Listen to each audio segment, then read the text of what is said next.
저의 그 페이스북에서 같은 친구 맺기를 하신 분이기도 한데, 이분이 며칠 전에 페이스북에 교회에 있었던 일을 이렇게 글을 올렸습니다. 시골 교회에서 목회를 하고 계신 분입니다. 좋은 책도 쓰시기도 하고 하는 분인데, 근데 이제 시골 교회에서 목회를 하다 보니까 시골 교회 젊은 남자가 없어요. 젊은 남자가 한 명도 없습니다. 그래서 이제 교회 페인트 칠이 수년이 지나서 5년이 넘어서 이제 페인트 칠이 군데군데 이제 일어나고 부식되고 교회가 보기 흉하지만 이제 페인트 칠을 할 수가 없는 거예요. 칠할 사람이 없습니다. 그러면 이제 전문가를 이렇게 불러서 도색 작업을 해야 되는데, 그러려면 수백만 원이 들고 그 돈은 또 없고, 그래서 이제 교회당이 좀 이렇게 올해 페인트 칠이 안 돼서 어려움이 있지만, 5년 전에도 목사님들로 구성된 자원봉사 선교팀이 오셔서 목사님들이 도색 작업을 해주고 갔는데, 또 시간이 지나면서 다시금 페인트들이 벗겨졌는데 못하고 있는 거예요. 그런데 며칠 전에 어떤 모르는 사람한테 전화가 온 겁니다. 오토바이를 타고 지나가다가 그 교회를 보고 사택을 봤는데 강한 마음의 감동이 와서 이제 전화 드렸노라고. 그 사람은 30년 이상 페인트 전문가로서 일을 하다가 60 중반인데 은퇴하신 집사님이셨습니다.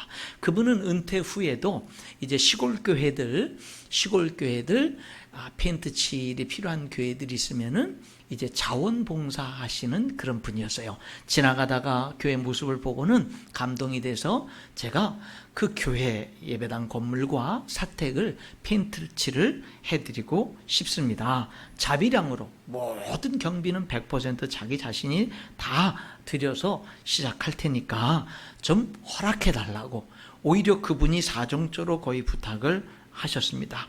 그리고 월요일부터 오셔서 일을 하시는데, 이제 그렇게 페인트 칠해달라고 허락을 하니까 오히려 본인이 춤출 듯이 기뻤다고 그렇게 고백을 합니다. 더운 여름 날씨에 하루 종일 페인트 벗겨내고 페인트 칠을 하는 그 일이 일주일이 넘어가는데, 그런데 이제 그 일을 기쁘게 하는데요, 식사 대접 전혀 받지 않고 수고비 절대 받지 않고, 그리고 오직 간식만 챙겨주는, 간식만 드시면서 매일 땀을 흘리면서 이제 계속 지금도 페인트 칠을 하고 있노라고 하는 그런 글을 올린 겁니다.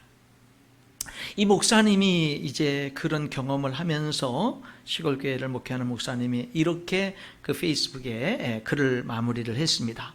세상에는 아직도 숨은 봉사자가 있다. 하나님의 교회를 위해 이름 없이 빚도 없이 땀 흘리고 재정을 내놓는 섬김의 헌신자들이 있다. 이런 사랑의 봉사자들이 있기에 하나님의 나라는 계속 전진하고 확장되고 있는 것 같다. 그저 이런 봉사자들에게 하늘아버지께서 돈으로 환산할 수 없는 큰 복을 내려주시기를 매일 기도드린다라고 했습니다. 여러분, 하나님께 영광을 돌리면서 살아갈 수 있기를 축복합니다. 여러분이 지금 무슨 일을 하든 어떤 형편에 있든 여러분이 지금 있는 그 형편에서 하나님께 영광을 돌릴 수 있는 길을 찾아보세요. 여러분이 지금 있는 그 상황에서, 내가 지금 이 상황에서 하나님께 어떻게 하면 하나님께 영광을 돌릴 수 있을까? 크든 작든 그런 질문을 한번 진지하게 해보세요. 그리고 이제 이렇게 할 수 있겠다라는 것이 생각나면 실천해 보세요. 크지 않아도 괜찮아요. 한번 그렇게 해서 하나님께 영광을 돌리는 그런 삶을 살아야 돼요. 얼마 전에도 말씀을 전하면서 그런 말씀을 전했잖아요. 이사야 43장 7절입니다. 내 이름으로 불려지는 모든 자, 곧 내가 내 영광을 위하여 창조한 자를 오게 하라. 그를 내가 지었고 그를 내가 만들었느니라. 여러분, 하나님이 저와 여러분을 왜 창조했어요? 하나님의 영광을 위하여 창조했습니다. 그러므로 저와 여러분은요, 하나님의 영광을 위해서 살아야 인생이 성공하는 거예요.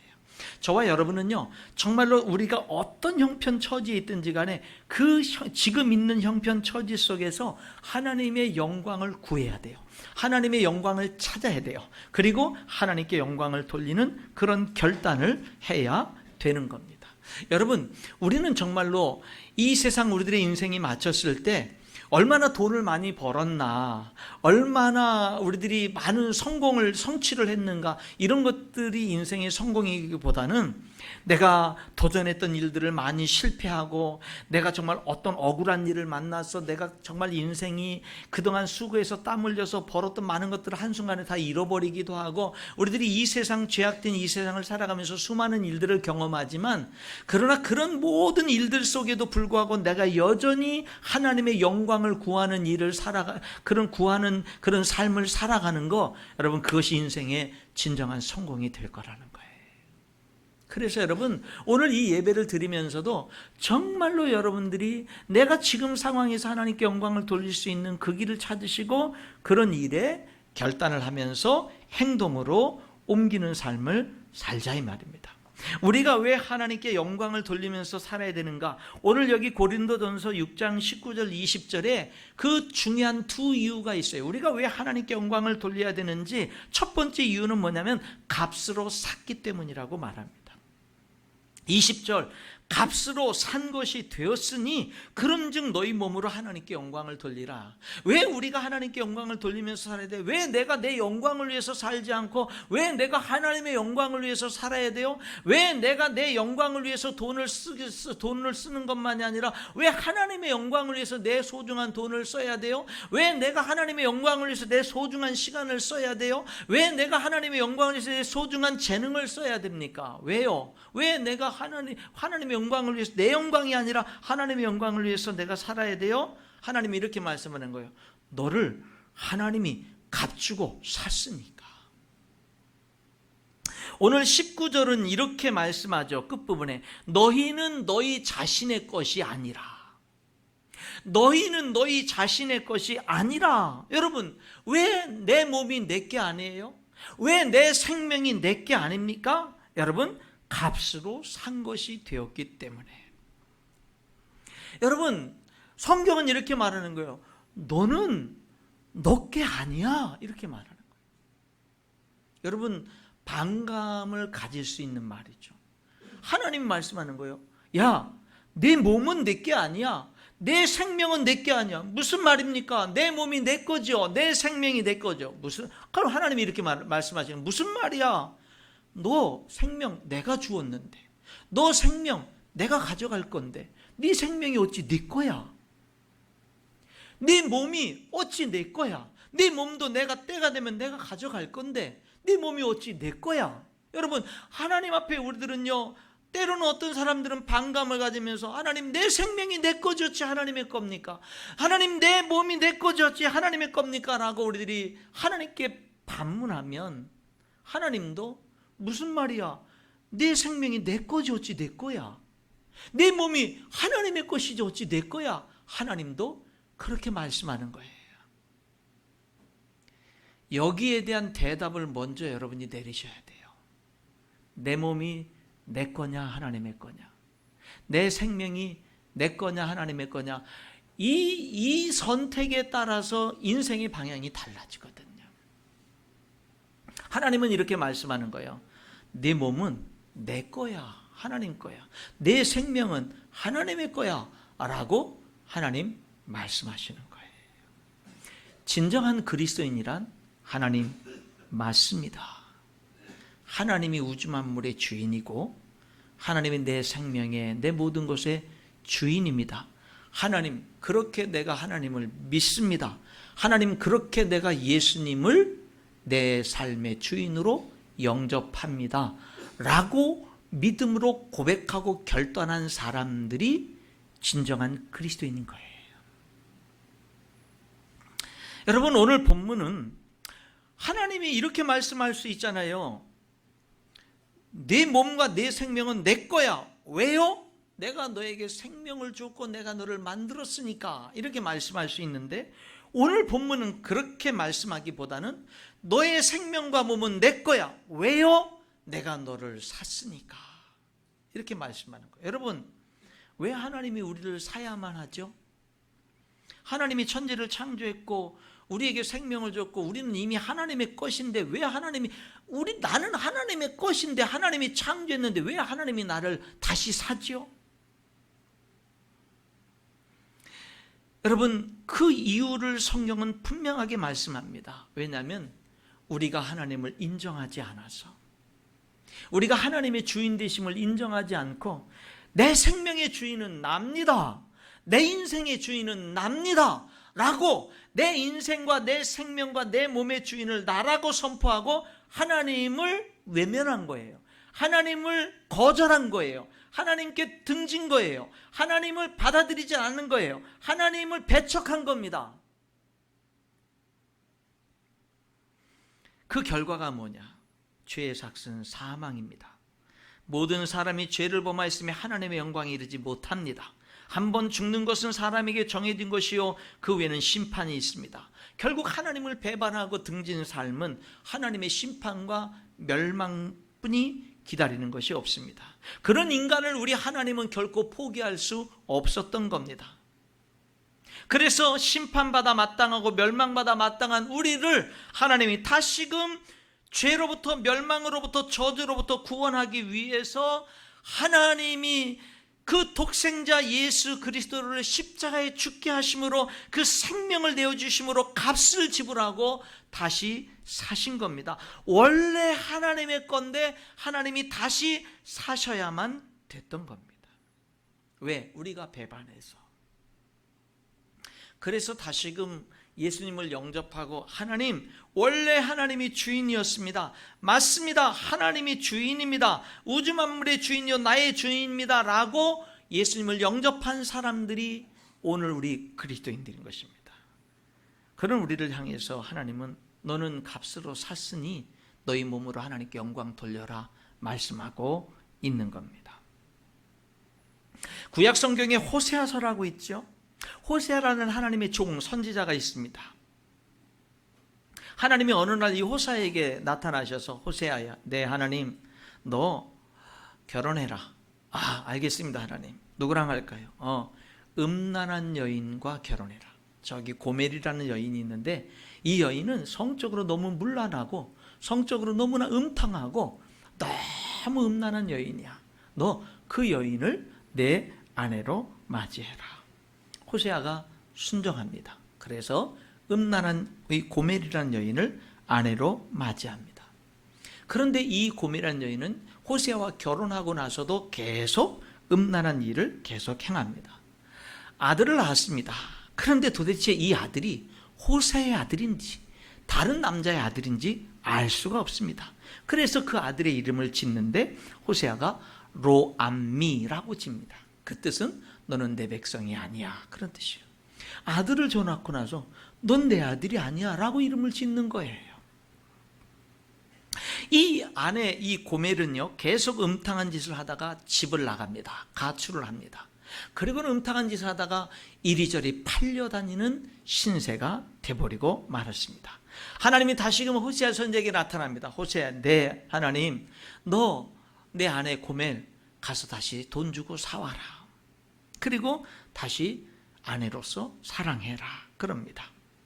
그러니까 호세아가 다시 순종합니다. 돈을 주고 아내를 사옵니다. 그리고는 그 아내에게 이렇게 말합니다. 너는 많은 날 동안 나와 함께 지내고 음행하지 말며 또 다른 남자를 따르지 말라. 나도 내게 그리하리라.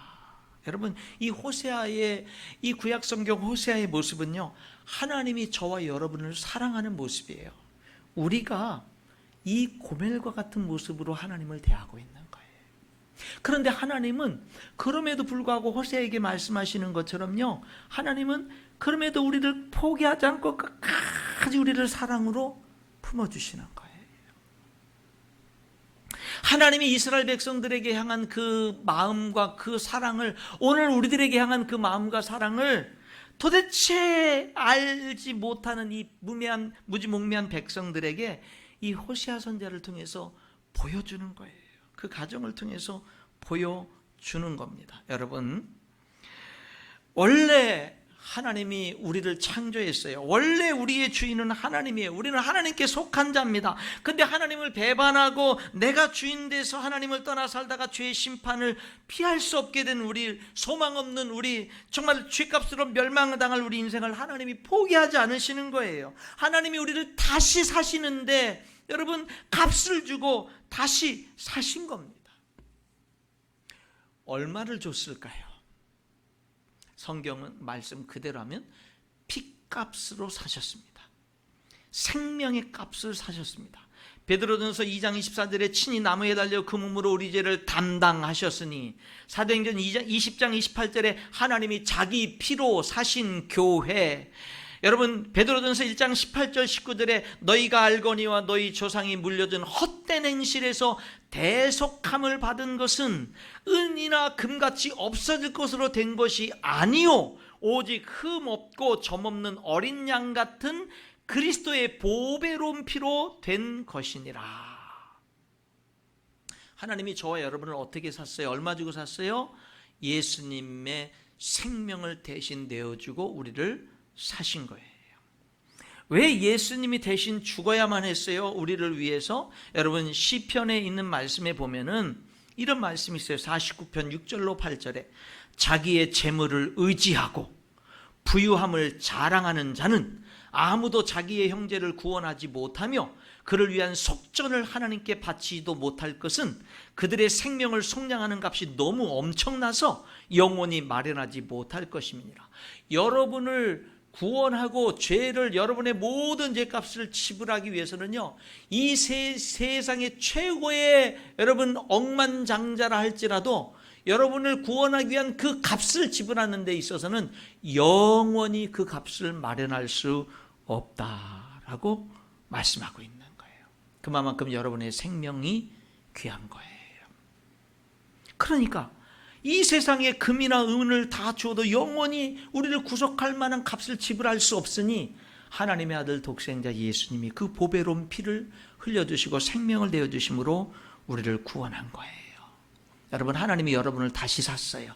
원래 하나님의 건데 다시 샀어요. 얼마 주고? 독생자 예수님의 생명을 내어주시고. 그래서 이렇게 말하는 거예요. 그러니 너희 몸으로 하나님께 영광을 돌려라. 여러분 하나님이 독생자 예수님의 피값으로 여러분을 샀다라는 말에는 무슨 뜻이 담겨져 있을까요? 여러분은 귀하다는 말이에요.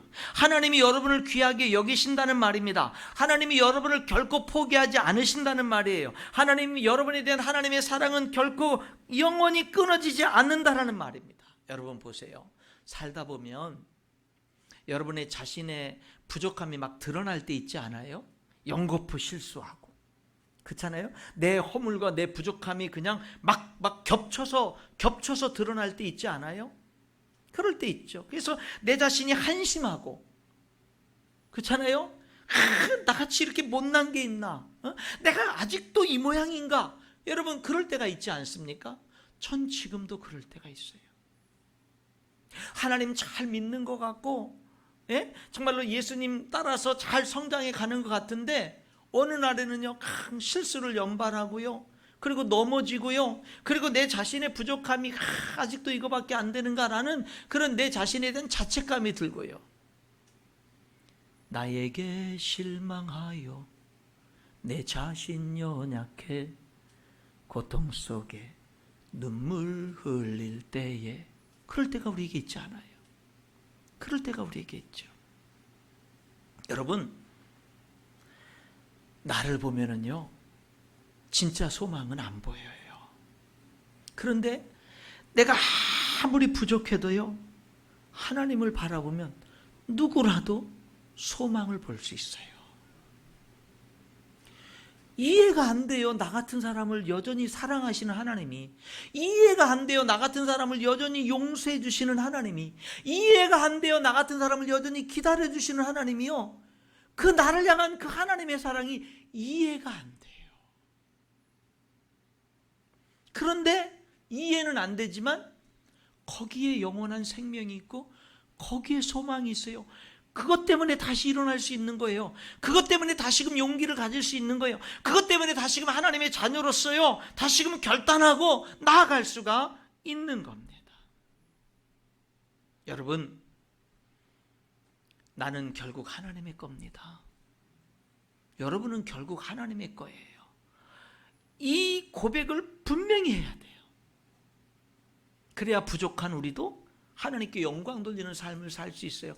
여러분이 아무리 인격이 훌륭하고 여러분이 아무리 많이 배웠고 여러분이 세상적인 아무리 큰 힘을 가지고 있어도 하나님이 나의 주인입니다라는 이 고백이 분명하지 않으면 여러분은 결코 하나님께 영광을 돌릴 수 없습니다.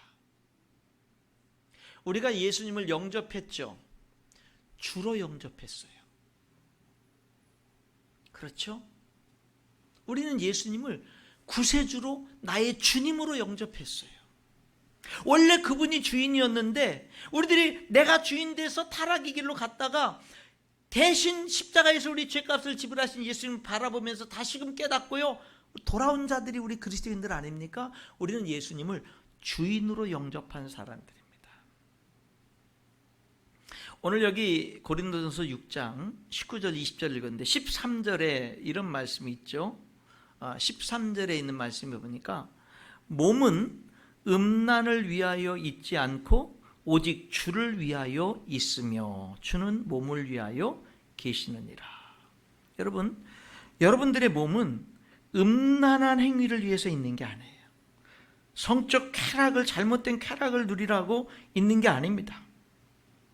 오직 여러분의 몸은 주를 위하여 있어요. 그리고 주님은 여러분의 몸을 위하여 계시는 거예요. 여러분, 여러분의 몸은 음란을 위해서 있지 않고 주님을 위해서 있다. 15절은 너희 몸이 그리스도의 지체인 줄을 알지 못하느냐. 내가 그리스도의 지체를 가지고 창녀의 지체를 만들겠느냐. 결코 그럴 수 없느니라. 그러므로 뭐라 그러는 거예요?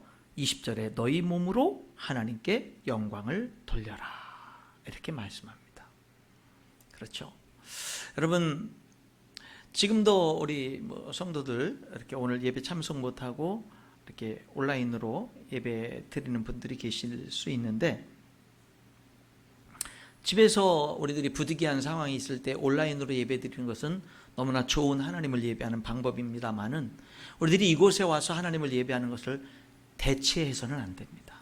여러분, 우리는 할 수 있는 한 거리가 멀든 가깝든 내가 지체로 속한 나의 교회에 와서 예배를 드려야 돼요. 하나님은 우리 인간을 몸으로 창조했잖아요. 영혼만 있는 게 아니라 몸이 있잖아요. 이 몸은요, 사람을 한 번에 한 사람밖에 대할 수가, 내가 이 사람과 대하면서 이 사람도 대할 수가 없어요. 여러분, 우리들은요 이런 경우 있어요. 사람들 악수할 때 그 사람의 얼굴을 보면서 반가우면서 악수를 해야 되는데, 어떤 사람은요 이 사람 반가워야 하면서 다른 사람 보는 경우가 있거든요. 그러면은 악수를 하는 사람은 모욕감을 받을 수가 있죠. 이 사람은 나를 소중히 여기지 않는구나 라는 걸 느낄 수가 있는 거죠. 우리 인간은요 한 사람 한 번에 한 사람밖에 대할 수가 없어요. 인격적으로 대하는 거예요. 그러니까 여러분, 우리들에게 있어서 정말 중요한 것은, 여러분, 우리들이 온라인으로 수많은 것들을 할 수 있는 시대 속에 우리가 살지만, 여러분, 진짜 사람답게 살아가는 것 가운데 귀한 것은 뭐냐면요, 사람과 사람이, 몸과 몸이 만나는 거예요. 얼굴과 얼굴이 만나는 거예요. 함께 만나서 같은 자리에서 예배 드리는 거고요, 함께 만나서 같이 교제를 나누고 기도 제목을 나누고 기도하는 거고요, 그렇잖아요. 함께 만나서 서로 봉사해 주는 거예요. 그게 귀한 거예요. 왜? 하나님이 우리에게 몸을 주셨기 때문에. 그러니까 예배의 자리에 내 몸이 가는 거예요. 봉사의 자리에 내 몸이, 육체가 가는 거예요. 성도의 믿음의 교제 자리에 내 몸이 가는 거예요. 그게 중요한 겁니다. 여러분, 우리가 왜 하나님께 영광을 돌려야 돼요? 하나님이 우리를 값으로 다시 샀기 때문에 그래요. 또 하나, 왜 우리가 하나님께 영광을 돌려요? 우리는 하나님의 성전이기 때문에. 19절, 너희 몸은 너희가 하나님께로부터 받은 바 너희 가운데 계신 성령의 전인 줄을 알지 못하느냐. 여러분, 하나님의 성령이 내 안에 거하셔요. 고린도 전서죠. 당시 고린도라고 하는 이 도시에는 큰 유명한 성전이 두 개 있었습니다. 아폴로 성전, 아프로디테 성전, 신전이 두 개 있었어요. 이 고린도라고 하는 이 도시는 항구 도시입니다. 지중해를 둘러싸고 있는 수많은 나라들의 어떤 해상 교통, 무역의 중심지가 고린도였어요. 그러다 보니까 항해의 안전을 기원하기 위해서 각 나라의 우상들이 다 모여 있는 곳이기도 했습니다. 여러분, 여기 아프로디테 신전은요, 그 신전 안에 여사제들만 1000명이 넘었다고 그래요.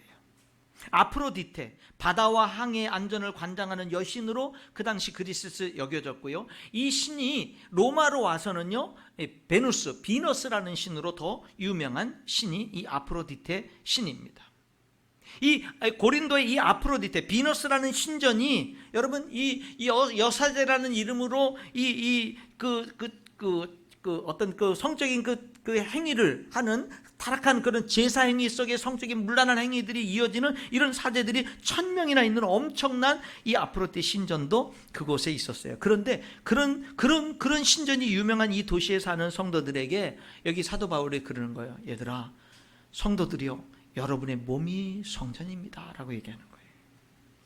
유대인들에게는 예루살렘에 성전이 있었지 않습니까? 근데 여기 사도 바울은 그런 거예요. 너희 몸이 성전이야. 움직이는 성전, 걸어다니는 성전. 그렇기 때문에 그곳에 가야만 예배를 드릴 수 있는 게 아니라 내가 있는 곳 어디서든지 이 하나님께 영광을 돌리며 예배를 드려야 되는 성전이 바로 우리다라고 하는 겁니다. 여러분, 참된 교회의 모습은요, 함께 모여서 찬양하고 예배하고 믿음의 교제를 나누고 흩어져서요 빛과 소금의 사명을 감당하는 게 참된 교회의 모습이다라고 하는 겁니다. 여러분, 우리가 왜 하나님께 영광을 돌린다고요? 하나님이 나를요 값으로 샀기 때문에, 값으로 사기만 한 게 아니라 내 몸을 성전 삼고 내 안에 살고 계시기 때문에. 그러면은 우리는 어떻게 하나님께 영광을 돌릴 수 있을까요? 하나님과 함께 사는 겁니다. 자, 여러분, 제가 질문할 테니까 여러분이 대답해 보세요. 여러분은 어떻게 하나님께 영광을 돌립니까? 하나님과 함께 삶으로 영광을 돌리는 거예요. 왜? 하나님이 내 몸을 성전 삼고 내 안에 거하신다고 했으니 그 하나님과 함께 사는 게 하나님께 영광을 돌리는 겁니다. 요한계시록 3장 20절에 볼지어다 내가 문 밖에 서서 두드리노니 누구든지 내 음성을 듣고 문을 열면, 영접하면 내가 예수님이 그에게로 들어가 그와 더불어 먹고 그는 나와 더불어 먹으리라. 여러분, 예수님을 영접하면 예수님이 내 안에 들어와서 나와 더불어 먹고 나는 예수님과 더불어 먹는다 그랬어요. 예수님과 함께 사는 거예요. 그리스도인의 삶, 예수님을 영접한 사람들의 삶은요, 내 몸이 성전이고 내 안에 예수님이 함께 사시기 때문에 예수님과 함께 사는 거예요. 여러분, 한번 보세요. 세상에 가장 위대한 일이 뭐예요? 하나님, 우주 만물을 창조하신 하나님이요, 내 몸을 성전 삼고 내 안에 들어와서 나와 함께 산다라는 거, 나를 찾아와 주셔서 내 안에 나를 결코 영원토록 떠나지 않고 나와 함께 사는 거. 여러분, 이게 진짜 사실이라면 이거보다 더 위대한 일이 어디 있어요? 하나님이 내 몸을 성전 삼고 내 안에 들어오셔서 영원토록 나와 함께 사시는 거. 여러분, 이게 정말 사실이라면 여러분, 이거보다 더 위대한 일이 우리 인생에 어디 있냐 이 말입니다. 예수님이 십자가에 죽으셨죠? 왜 죽으셨는지 아세요? 여러분 안에 여러분과 함께 사시기 위해서입니다. 예수님이 예언하신 대로 3일 만에 부활하셨죠? 왜 부활하셨습니까? 여러분과 함께 사시기 위해서 부활했습니다. 여러분, 예수님과 함께 사세요. 예수님을 주님으로 모셔놓고 무시하지 마세요. 투명인간 취급하지 마세요. 천대하지 마세요. 외면하지 마세요. 결코 그런 분이 아닙니다. 여러분, 우리는 예수님을 주님으로 모셨어요. 어떻게 그분께 영광을 돌려요? 예수님과 함께 사는 거예요. 우리는 예수님을 어떻게 영접했어요? 주인으로 영접했어요. 그러나 여러분, 걱정할 필요 없습니다. 마태복음 11장 28절로 30절에 수고하고 무거운 짐진 자들아 다 내게로 오라. 내가 너희를 쉬게 하리라. 나는 마음이 온유하고 겸손하니. 여러분, 우리가 주인으로 영접한 그분, 주인으로 영접했다는 게 좀 꺼림칙해요. 내가 주님을 영접해도 좀 종으로 영접했으면 아무 문제가 없는데, 주인으로 영접했단 말입니다. 그러니까 이게 싫은 거지요. 그러니 영접해놓고 무시하고 외면하는 거죠. 근데 여러분, 성경은 걱정할 필요가 없다라고 얘기하는 거예요. 왜요? 내 안에 계신 주인으로 영접한 그분은요, 수고하고 무거운 짐진 자들아 다 내게로 오라. 내가 너희를 쉬게 하리라 말씀하시는 분이거든요. 나는 마음이 온유하고 겸손하다라고 말씀하시는 분이거든요. 여러분, 예수님은요, 인생을 살아가는 인생의 짐이 무거운 우리들에게 더 무거운 짐을 주시기 위해서 주인으로 우리에게 오신 분이 아니에요. 그분은요, 우리의 짐을 대신 짊어지시기 위해서 오신 분이에요. 우리의 짐을 가볍게 하기 위해서 오신 분이에요. 수고하고 무거운 짐이 이 세상의 인생의 짐을 지고 살아가는 우리들을요, 쉽고 가볍게 하기 위해서, 진정한 쉼을 누릴 수 있도록 하기 위해서 우리 안에 오신 주인 되신 분이다 이 말입니다. 우리들의 무거운 짐을 대신 짊어지시기 위해서, 우리에게 진정한 쉼과 안식을 주시기 위해서, 하나님이 원래 창조하신 그 창조의 목적을 회복하기 위해서 오신 분이다라고 하는 겁니다. 여러분, 예수님 믿는다고 삶에 의무가 없는 게 아니에요. 예수님 공짜로, 예수님 값없이 예수님 영접해서 구원받았다고 예수님 믿고 사는 삶에 여러분, 우리들의 어떤 그 의무가 없고, 여러분 삶의 의무가 없이 제멋대로 내 맘대로 사는 거, 그거 아닙니다. 여러분, 예수님을 믿는 사람들에게는요, 예수님의 법도가 있죠. 예수님이 주인이죠. 그런데 함께 짐을 지시는 거예요. 전능하신 그분이, 나를 위해서 목숨을 내어주신 그분이 함께 짐을 져주시는 거예요. 그래서 가벼운 거예요. 온유하고 겸손하신 분이 함께 져주시는 거예요. 여러분, 예수님이 여러분에게 뭔가 요구할 때는요, 여러분에게 복을 주시기 위해서 그런 겁니다.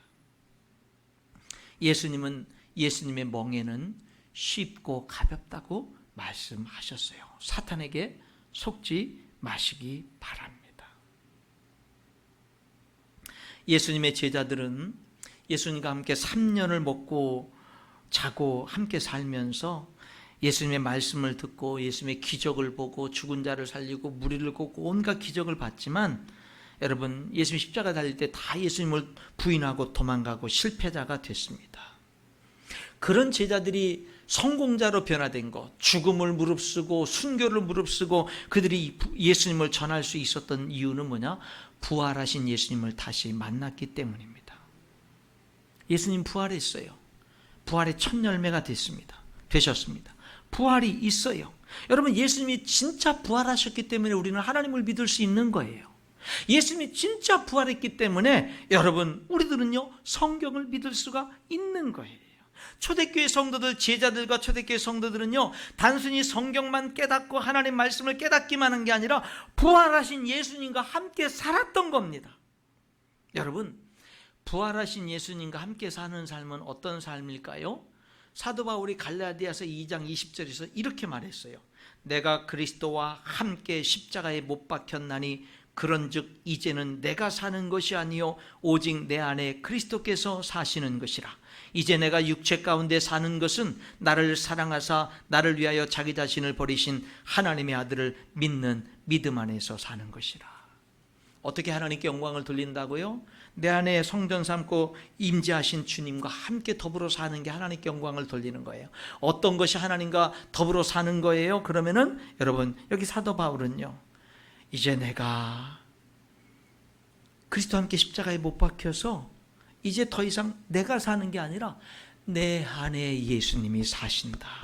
내가 육신의 몸을 입고 사는 이유는 나를 사랑하신 예수님, 그분을 믿는 믿음 안에 살고 나를 위해서 십자가에서 생명을 아낌없이 내어주신 그 하나님의 아들을 믿는 믿음 안에서 사는 것이다. 이렇게 말하고 있는 거예요. 사도 바울은 고린도후서 4장 7절에서 이렇게 말합니다. 우리가 이 보배를 질그릇에 가졌으니 이는 심히 큰 능력은 하나님께 있고 우리에게 있지 아니함을 알게 하려 함이라. 여러분, 우리는 질그릇입니다. 저와 여러분은요, 흙으로 빚어 만든 그릇, 볼품없고 값도 안 나가고 던지면 잘못 부주의하고 떨어지면 깨지는 질그릇입니다. 가장 싼 그릇일 수 있죠. 그런데 이 질그릇과 같은 내 안에 세상에서 가장 최고로 빛나는 값진 보배이신 예수 그리스도가 내 질그릇인 내 안에 임하고 계시는 거예요. 내 안에 임하고 계시는 거예요.